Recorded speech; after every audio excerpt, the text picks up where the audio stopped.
বাৰে ছাত্ৰ ছাত্ৰীসকলক এনেকৈ নিৰ্যাতন দিয়ে। এই ঘটনাটো কি কাৰণ হৈছে? 21ৰ কুৱেশ্যন এই মুহূৰ্তত মেট্ৰিক পৰীক্ষাৰ্থীৰ বাবে এটা ডাঙৰ সুখবৰ লৈ আহিছোঁ।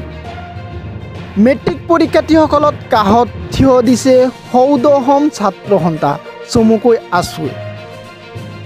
পুৰণি প্ৰশ্নকাকত আৰু চিলেবাছ সম্পৰ্কে ছাত্ৰ ছাত্ৰীৰ মাজত যি আন্দোলন প্ৰতিক্ৰিয়াৰ সৃষ্টি হৈছে, এনে প্ৰতিক্ৰিয়াত সৌদহম ছাত্ৰ সন্থা চমুকৈ আছুৱে নিজৰ মন্তব্য প্ৰকাশ কৰিছে। সকলক এনেকৈ নিৰ্যাতন দিয়ে। এই ঘটনাটো কি কাৰণ হৈছে? 21ৰ কুৱেশ্যন পেপাৰখন লৈ পৰীক্ষা পতা বিষয়টোৱে ভুল। 21ৰ কুৱেশ্যন পেপাৰ 21ৰ বহীখন হ'ব পাৰে।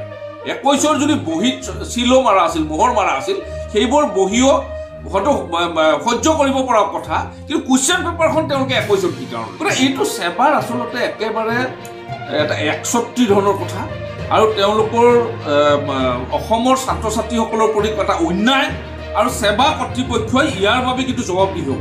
সেৱা কৰ্তৃপক্ষই ছাত্ৰ ছাত্ৰীসকলক এইধৰণে মানসিক নিৰ্যাতন দি প্ৰতি বছৰে সেৱাৰ পৰা যাতে ছাত্ৰ ছাত্ৰীসকল আন এটা অনুষ্ঠানলৈ ধাবিত হয়, তাৰ বাবে এইবোৰ কাম কৰি থাকে বুলি মানুহৰ সন্দেহ হৈছে।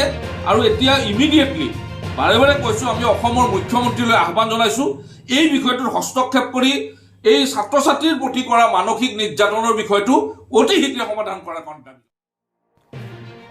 মেট্ৰিক পৰীক্ষা সম্পৰ্কে সৌদহম ছাত্ৰ সন্থা চমুকৈ আছুৱে তীব্ৰ প্ৰতিবাদ সৃষ্টি কৰিছে।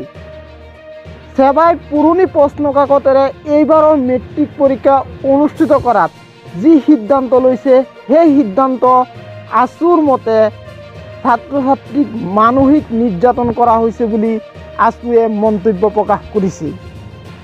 আছুৰ মতে চৰকাৰে যিটো সিদ্ধান্ত লৈছে সেয়া কেতিয়াও গ্ৰহণযোগ্য নহয় আৰু সেই সম্পৰ্কে আছুৱে মত প্ৰকাশ কৰিছে যে পুৰণি প্ৰশ্ন কাকতেৰে যদি 22 বৰ্ষৰ মেট্ৰিক পৰীক্ষা অনুষ্ঠিত কৰা হয়, সেইটো ছাত্ৰ ছাত্ৰীসকলৰ বাবে একমাত্ৰ মানসিক নিৰ্যাতনৰ বলি হ'ব বুলি আছুৱে মন্তব্য প্ৰকাশ কৰিছে। আৰু আছুৱে কৈছে যে সেই সম্পৰ্কে তেওঁলোকে মুখ্যমন্ত্ৰীক অৱগত কৰিব বুলি আছুৱে মত প্ৰকাশ কৰিছে।